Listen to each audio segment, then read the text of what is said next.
So this is just a video. I remember last time I was in Paris, and I see the videos and just the way it is now, and that was 20 years ago when Katie and I were there. I was like, I can't fucking believe it. Guys, this is Paris in 2025. They're lying about the numbers.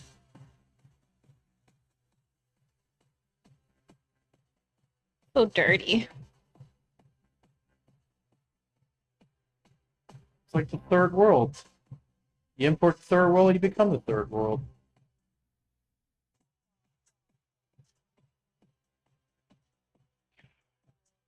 It doesn't even look like the same country anymore. Soon. Soon to you. To a neighborhood near you. Nuts. It's fucking nuts.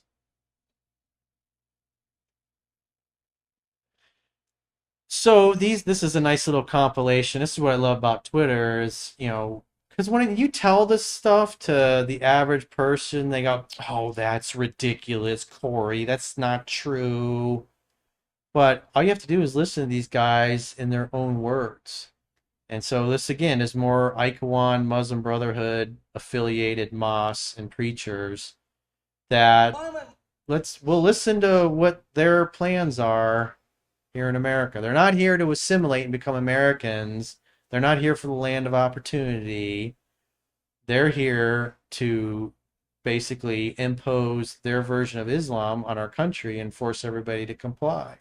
And once they're in the majority, then everybody that is not a Muslim, you get three choices. Number one, convert to their version of Islam.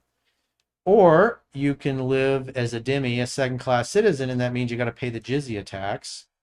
But you still have to follow their Sharia laws. Women have to have the hijab, the veil on, and everything. And then number three, if you don't like option 1 or 2, then they fight you until they kill you. Migrating here. Why am I in America? The Prophet ﷺ's companions left Mecca to go to a land that had no Muslims. We are in this country purely for the sake of Allah. The moment you make this intention, you will look at things different. People will meet you different.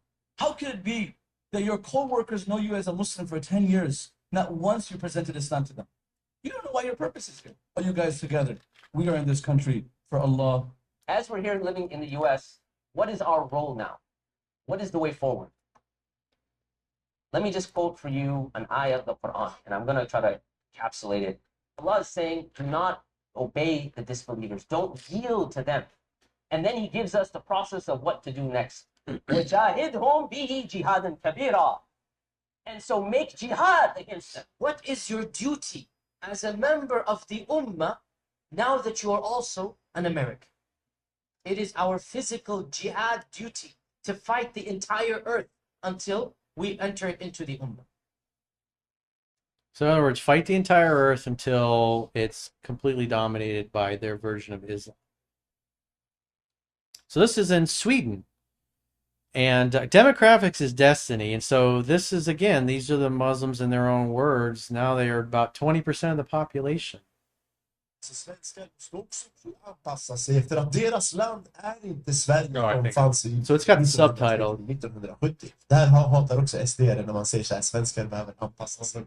Men det bör ske. Nu har Sverige typ 2 miljoner invandrare, jag vet inte riktigt, men det är en stor siffra. Det är typ 20% av landets befolkning. Alltså det är en femtedel. Det är 1/5 of the population. det ska funka. So 20% of the people. Svenskar lite mer invandrare i sig.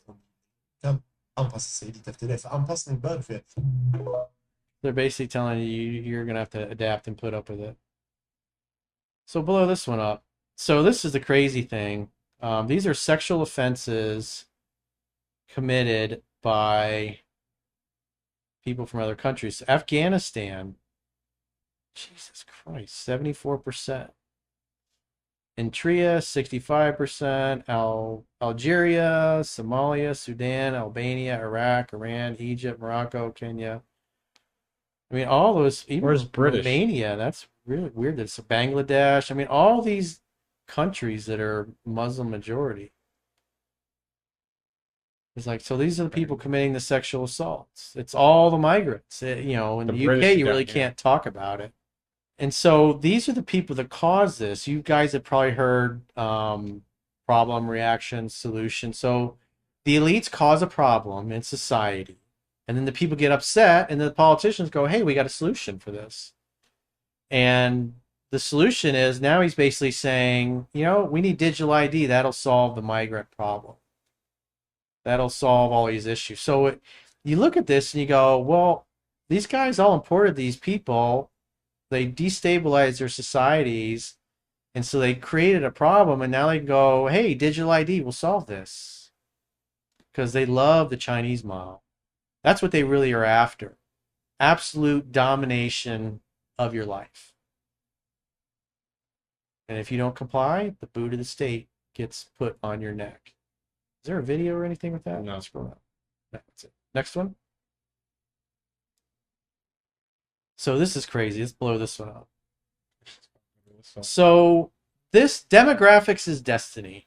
The numbers are the numbers. And so when you look at the kids that are in elementary school, school age kids in these European capitals, and you just look at the curve. Jesus, Brussels, 52%. 52%, Brussels, Belgium, the kids are Muslim.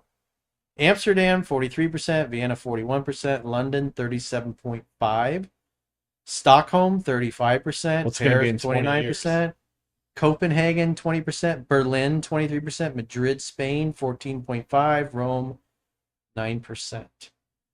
So what happens when these generations grow up?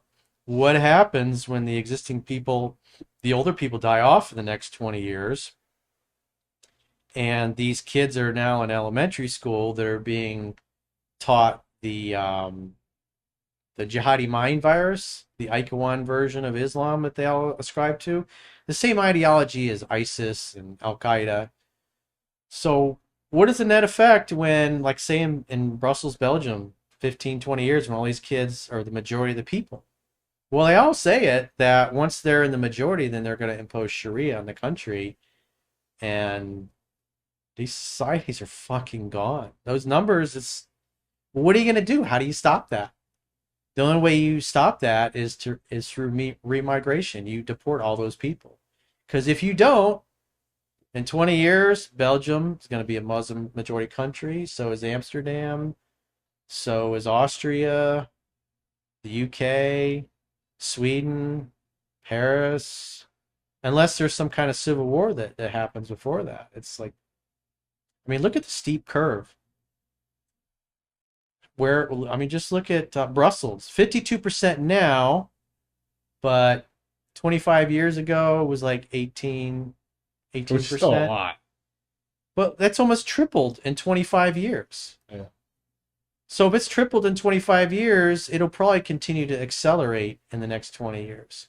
So it's like, it's going to be Muslim majority. And that's why I've said often over the last few years that the way Europe is going in about 25, 30 years, 40 years maybe, you're going to have Saudi Arabia, Egypt, United Arab Emirates going to be invading Europe to save it from ISIS 5.0 or whatever version it is by that point. But it's like, Europe is not going to survive in its current form. They're literally, the native population is being replaced because they don't have kids. So I think we got a few slides on that as well. So this is interesting. So Denmark let a lot of Palestinians in 1992, and then they followed up with, how did they do? How did they assimilate? 75% of the Palestinians have been convicted of a crime. 26% have been sentenced to prison. 82% were on welfare. And that's counting only those below retirement age. Because the politicians all say, hey, these are our future doctors, lawyers, they're going to really contribute to our society. And what ends up happening is they come over, they just get on welfare. They just have a lot of kids. And the more kids they have, the more government welfare they get. So they're literally paying the government in taxes, and the government is taking their money and paying people to basically have babies so they can replace them in a few decades. That's insane. Europe is not going to survive. And so this talks about the birth rates. Because when your birth rate falls below, what is it, 1.8? When you look back throughout history, when the birth rate fell below like 1.8, the society fell. It did not survive. It's never been reversed. I don't think the world is Turn it up. overpopulated. I think we're underpopulated. In order for civilization to maintain itself, it must have a fertility rate of 2.11 kids per woman. Historically, no culture has ever reversed a 1.9 fertility rate. Historically, and a rate of 1.3 is mathematically possible to reverse. Where are we right now? France, 1.8. England, 1.6. Greece, 1.3. Dead. Germany, 1.3. Dead. Italy, 1.2. Dead. Spain, 1.1. Now, let's do a little calculation here. What is the fertility rate, the Islamic fertility rate in France? 8.1. In large French cities, 45% of children under the age of 20 are Islamic. At this rate, in 40 years, France could become Islamic. The world as we know it is changing in a way that I feel is possible, and we're gonna see the outcome of that eventually. That is fucked up.